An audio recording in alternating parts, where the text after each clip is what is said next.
I thank you. I thank the representative of the United Kingdom for his statement. I will now give a statement in my capacity as a representative of the United States. And colleagues, I too thank you.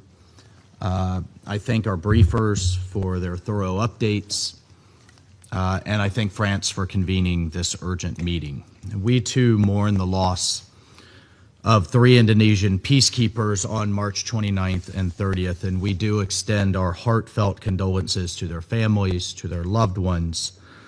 And colleagues, we honor their sacrifice in the service of international peace and security. We also wish a full and swift recovery to the other UNIFIL peacekeepers who were injured.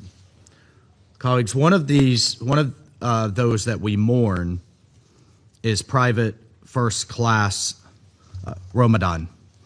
Just 28 years old, Private Ramadan was still at the dawn of his career. His company was due to return very soon to Indonesia, where the young husband and father would be reunited with his 2-year-old daughter, Shania. His last communication with his family was a simple red heart, an emoji. I've worked personally with many junior soldiers like him, and I think the Indonesian press got it right from everything that I've read about him when they called him a, quote, young warrior in training. But unfortunately, this young warrior died while keeping the peace. He was a young father, a young soldier, thousands of miles from home, who trusted that this council would deploy him where he would be most effective. Colleagues, peacekeepers endure exceptional dangers to prevent conflict and protect civilians. Their safety and security must be respected by all parties at all times. And that is why I ask this council and the watching world to pause and to reserve judgment until the United Nations can fully investigate and fully assess the circumstances of these tragic incidences, even as we share in the shock and sorrow of this loss. I say again, the media, the world watching, and this council should pause and allow the United Nations to fully investigate and assess the circumstances of these incidences. Again, on a personal note, as a soldier, now turned diplomat, that has commanded coalition troops, we all know the dangers that exist when we accept these missions. But in contrast here, the peacekeepers that this body sends to conflict zones are often surprised by the very real perils that they face. Countries like Indonesia send their sons and daughters to support the UN mission of peace. They're not sending them to fight a war. This council owes them condolences, but we also owe them a wise approach to peacekeeping that recognizes that terrorists have no respect for this council.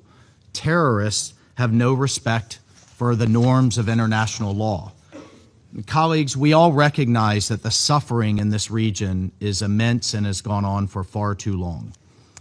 Parents, children, and grandparents, whether Israeli or Lebanese, whether civilians or UN peacekeepers, they should not face the daily dangers caused by Iranian-backed terrorists who have long afflicted both Israel and Lebanon. The people in this region deserve a different future, one defined by security and economic opportunity and normal life, not by rockets, tunnels, and the constant threat of escalation and retaliation. We must support the government of Lebanon and the Lebanese armed forces as they exercise sovereignty, and we've heard a lot of talk about sovereignty today, but as they exercise sovereignty, the duly elected government of Lebanon, over all of Lebanon's territory and beat back Hezbollah,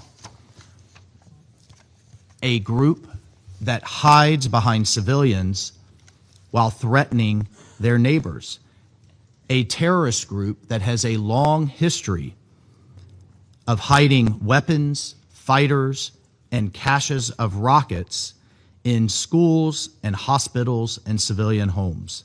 Hezbollah also has a long history of attacking peacekeepers and of firing on Israeli civilians from proximity of UNIFIL and peacekeeping positions, inviting retaliation for their own propaganda aims.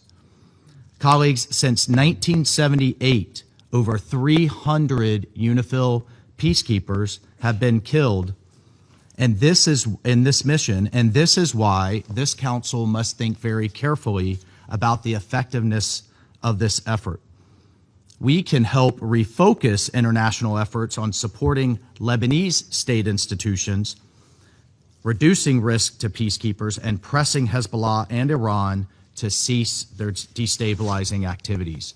We, the United States, will continue to work with council members, regional partners, troop contributing countries, and the parties on the ground to reduce tensions, support Lebanon's sovereignty, and make a better future for the Lebanese people. I thank you. I will resume my duties as president of the council, and under Rule 37, I invite the representative of Lebanon. I give the